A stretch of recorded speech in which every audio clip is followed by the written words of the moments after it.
प्रश्न 11।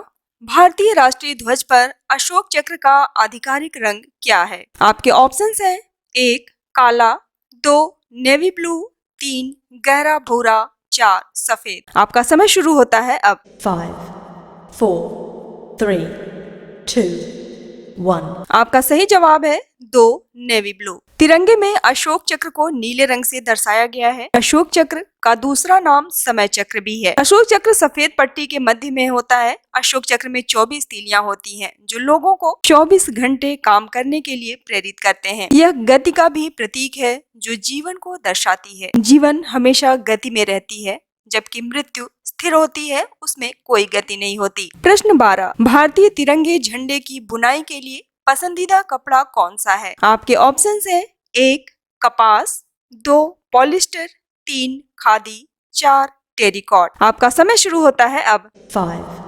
4, 3, 2, 1। आपका सही जवाब है 3 खादी। नियम के अनुसार भारतीय ध्वज को बनाने के लिए खादी के प्रयोग को स्वीकृति दी गई है। यह हाथ से काता हुआ कपड़ा या रेशम होता है, जिसे हाथ से बुना जाता है। इसके लिए भारतीय मानक ब्यूरो को बनाया गया है, जो ध्वज बनाने के कार्य की देखरेख करता है। यह 1968 में बने मानकों पर कार्य करता है, जिसे 2008 में अपडेट किया गया था। झंडा नियम के अनुसार अगर आपने ध्वज को बनाने के लिए मानकों का प्रयोग नहीं किया, तो आपको 3 वर्ष का जेल और जुर्माना भी देना पड़ेगा। प्रश्न 13। भारतीय नागरिक आधिकारिक तौर पर अपने परिसर में भारतीय राष्ट्रीय ध्वज फहरा सकते हैं? आपके ऑप्शंस हैं 1 हाँ, 2 नहीं, 3 केवल दिन में फहरा सकते हैं, 4 केवल रात में फहरा सकते हैं। आपका समय शुरू होता है अब। 5, 4, 3, 2, 1। आपका सही जवाब है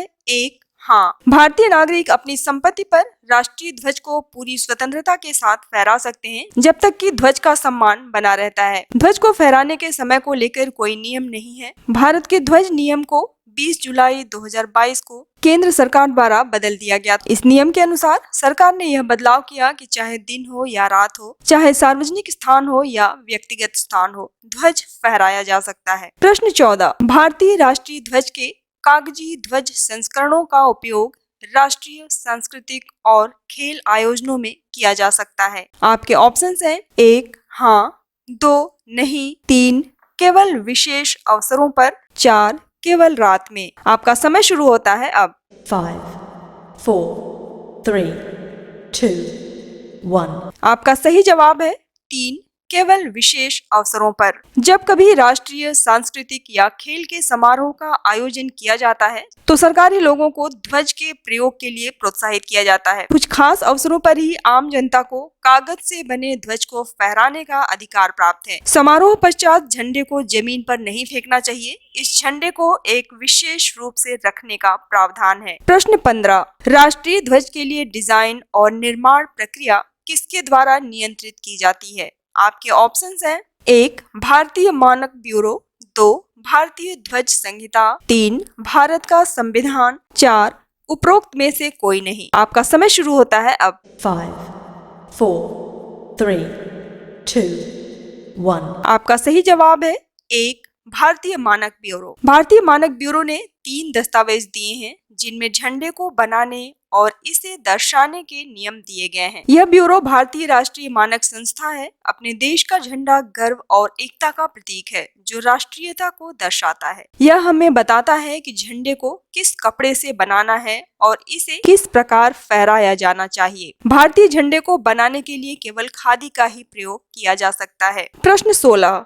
भारतीय राष्ट्रीय ध्वज पर रंगों का क्रम क्या है? आपके ऑप्शंस हैं 1 हरा सफेद केसरिया, 2 केसरिया हरा सफेद, 3 केसरिया सफेद हरा, 4 केसरिया नेवी ब्लू ग्रीन। आपका समय शुरू होता है अब। 5, 4, 3, 2, 1। आपका सही जवाब है 3 केसरिया सफेद हरा। भारतीय ध्वज में रंगों का क्रम समान अनुपात में है, जिनमें शीर्ष पर केसरिया, मध्य में सफेद और अंत में हरा रंग है। केसरिया रंग साहस और त्याग का प्रतीक है, सफेद रंग शांति का प्रतीक है और हरा रंग विश्वास और उर्वरता का प्रतीक है। केंद्र में जो चक्र है उसे अशोक चक्र कहते हैं, जो कि सत्य, न्याय और विकास का प्रतीक है। ध्वज गर्व, सम्मान और भारत के लोगों की स्वतंत्रता का प्रतीक है। यह उन वीरों के शहादत की याद दिलाता है जिन्होंने भारत की स्वतंत्रता के लिए वीर गति प्राप्त की। प्रश्न 17। भारत में 15 अगस्त 1947 को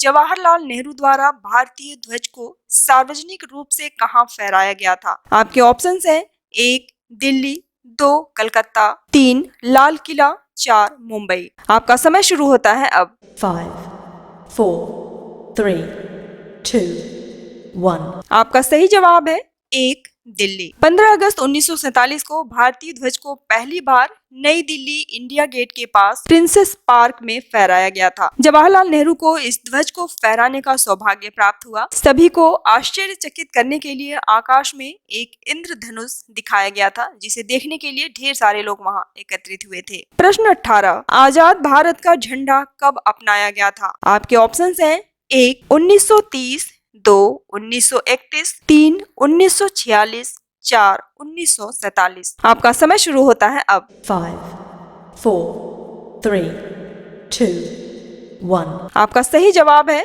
4 1947। 1923 में एक झंडा बनाया गया था जो वर्तमान झंडे के समान था। इसमें केसरिया, सफेद और हरे रंग का प्रयोग हुआ था। सफेद पट्टी पर एक चक्र बना हुआ था। इस झंडे को स्वराज झंडा कहा जाता था और यह भारत की स्वतंत्रता का प्रतीक बन गया था। बाद में झंडे में परिवर्तन करके झंडे को संविधान सभा द्वारा 22 जुलाई 1947 को आजादी से पहले ही अपना लिया गया था। प्रश्न 19। सन 1904 में किसने राष्ट्रीय ध्वज को पहली बार बनाया था? आपके ऑप्शंस हैं 1 बहन निवेदिता, 2 पिंगली वेंकैया, 3 मैडम कामा, 4 जवाहरलाल नेहरू। आपका समय शुरू होता है अब। 5, 4, 3, 2, 1. आपका सही जवाब है 1 बहन निवेदिता। जी हाँ, बहन निवेदिता ने 1904 में पहली बार राष्ट्रीय ध्वज को बनाया था। इस राष्ट्रीय ध्वज में पीला और लाल 2 रंग थे। प्रतीक के रूप में इंद्र का वज्र और मध्य में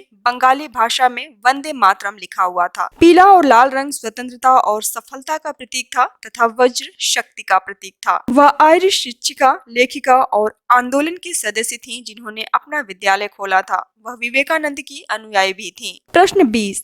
तिरंगा क्या है? आपके ऑप्शंस हैं 1 राष्ट्रीय प्रतीक, 2 राष्ट्रीय ध्वज, 3 राष्ट्रीय गान, 4 उपरोक्त सभी। आपका समय शुरू होता है अब। 5, 4, 3, 2, 1. आपका सही जवाब है 2 राष्ट्रीय ध्वज। तिरंगा 3 रंगों से बना भारतीय झंडा है जो कि भारत की स्वतंत्रता का सबसे महत्वपूर्ण प्रतीक है। इसमें समान चौड़ाई की 3 पट्टियां, केसरिया, सफेद और हरे रंग का प्रयोग हुआ है और केंद्र में अशोक चक्र बना है। इसे पिंगली वेंकैया द्वारा बनाया गया था। यह गर्व, एकता और देशभक्ति का प्रतीक है। इसे स्वतंत्रता दिवस, गणतंत्र दिवस और अन्य राष्ट्रीय पर्वों पर भारतीय नागरिकों द्वारा फहराया जाता है। उम्मीद करती हूँ आपको ये वीडियो बहुत पसंद आया होगा। तो प्लीज वीडियो को लाइक कर दीजिए, अपने दोस्तों में शेयर कर दीजिए और चैनल को फटाफट सब्सक्राइब कर दीजिए। और आपके पास अगर कोई सुझाव है या फिर जनरल नॉलेज के क्वेश्चन है तो उसे कमेंट बॉक्स में जरूर लिखिए। धन्यवाद।